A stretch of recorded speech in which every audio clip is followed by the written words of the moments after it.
ফেসবুকে কাজ করে অনেকে নষ্ট হয়ে যায়, অনেকে আবার ভালো হয়ে যায়, অনেকে পরিশ্রমীও হয়ে যায়। কারণ ফেসবুকে কাজ করলে টাইম মেনটেন করতে হয়, ভিডিও আপলোড করতে হয়, কাজ দেখাতে হয়। কারণ কাজ না দেখালে তো কোনো কন্টেন্টই হয় না।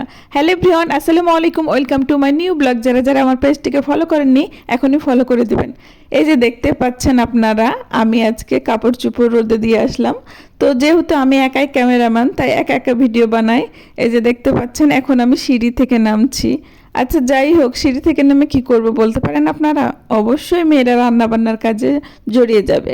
তো দেখতে পাচ্ছেন আমি ফ্রিজ থেকে ডিম বের করে নিচ্ছি আর মাংস বের করে নিব। কারণ আজকে ডিম চপ করা হবে, আলু চপ করা হবে, আর হচ্ছে মুরগির মাংস রান্না করা হবে। তো ফ্রিজ থেকে আমি ডিমগুলো বের করে নিলাম আর কিছু ডিম আর কি সাজিয়ে রেখে দিলাম। কারণ অনেকগুলো ডিম কিনা হয়েছে, তো তো এই জন্য আর কি।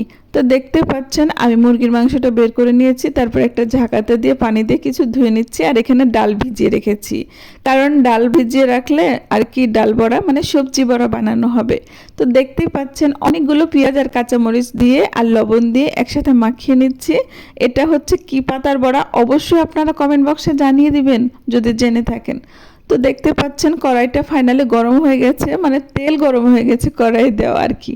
তো এই জন্য অল্প অল্প করে ডাল বাটা মানে নিয়ে সবুজ পাতার বড়া আর কি নিলাম। তারপরে তো এখন অল্প অল্প করে নিয়ে পাতলা পাতলা করে বানাতে হবে।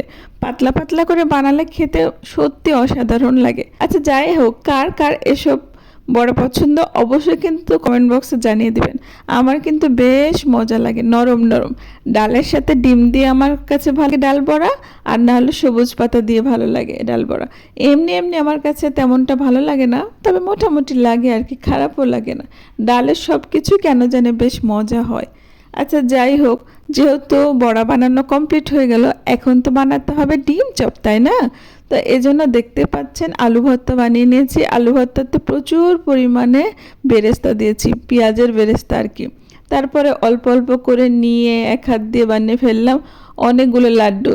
তারপরে তো বেসন বানিয়ে রেখেছিলাম একটা হাঁড়িতে। আসলে কোনো কিছু খোঁজাখুঁজি হয় না, এত তাড়াতাড়ি রান্নাবান্না করেছি কালকে, তো এই জন্য যা পেয়েছি সামনে তাই দিয়ে বানিয়ে ফেলেছি।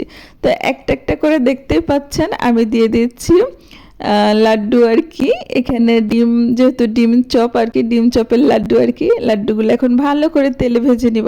যেহেতু অল্প অল্প করে তেল দিয়ে আমি ভাজি, এজন্য অল্প অল্প করে দিয়েছি।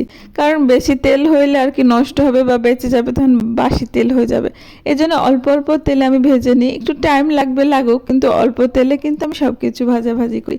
এই তো দেখতে পাচ্ছেন ফাইনালি চারটা হয়ে গেছে। এত সুন্দর হয়েছিল মাশাআল্লাহ, পুরো সেই সুন্দর সুন্দর হয়েছিল। একটা ডিমে চারটা আর কি, এভাবে বানিয়ে ফেলেছিলাম।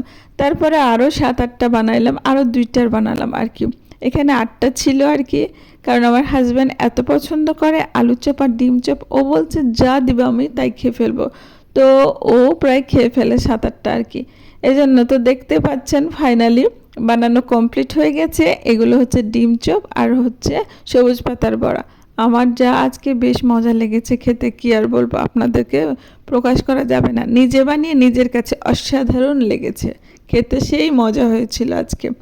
তো তারপরে মুরগির মাংস যেহেতু রেসিপি আপনাদেরকে দিই নাই, এখানে দেখতেই পাচ্ছেন মুরগিগুলো ভালো করে কষিয়ে নিচ্ছি। আচ্ছা যাই হোক, মুরগি কি বেশি কষিয়ে কষিয়ে রান্না করেন নাকি একদম প্রেসার কুকারে দিয়ে রান্না করেন?